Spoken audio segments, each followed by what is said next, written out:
happens. And I'm also going to show you, see how I mushed this down and Yep. I don't like how it looked. Okay.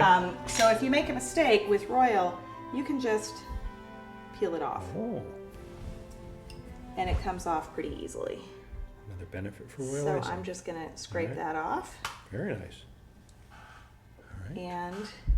And the same with on the front. So I kind of messed up this one, so I'm going to scrape that off. And that's a palette knife? This is a palette knife from Michaels, and I love these tools. I have a ton of palette knives. They come in all different shapes and sizes, and I love them because they're really, really thin.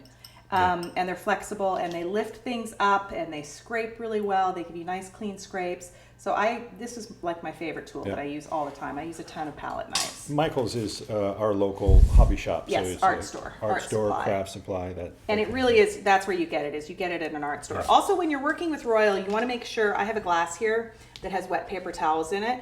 If I were working, when you're working with Royal, the tip dries very quickly. So I didn't take care of these tips. So let's see, this is the 18 that I used to make these.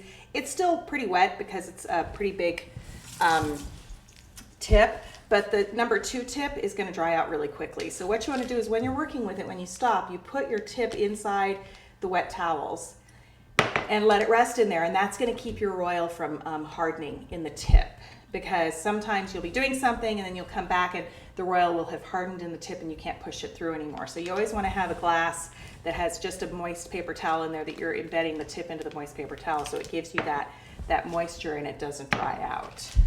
Good tip. So I'm going to put this Okay. back on there like this. So there you go. So you can see, I'm going to take this off. Now because I'm using various tips, I would take another moist paper towel and kind of lay my tips in there and cover them up so that I could switch out my tips and they wouldn't dry out. So I'm going to take that one out and I'm going to take my small tip again. Would you want to cover the whole thing because there's icing in the back of the tip? You know, the back is pretty, if you're going to let it sit for a long time, you could, but the back is pretty open and it's pretty wide, so it's going to take a long time for that to harden. This was so thin that it could harden pretty quickly. Gotcha. So, you know, then you go ahead and finish your details on here. And if any of your, with Royal, sometimes when you make a dot like that, it comes to a point and looks like a little chocolate kiss. The way to get rid of that dot is before it hardens, you take your finger and you just wet it just a tiny little bit and you press down on it and it will smash that little tip off. And so it doesn't look like a kiss, it looks like an actual dot. That happens a lot with Royal icing. Royal icing can give you a tip. The way that you're technically supposed to do your dots is, I'm going to do one right here on the counter. You're supposed to, I don't know if you can come in on this.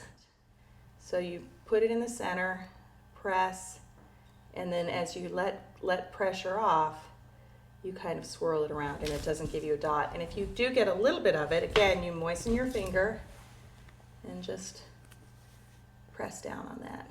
And then you get a nice smooth circle. Can you see that? Mm-hmm. So that way you get nice smooth circles. Excellent. Yeah.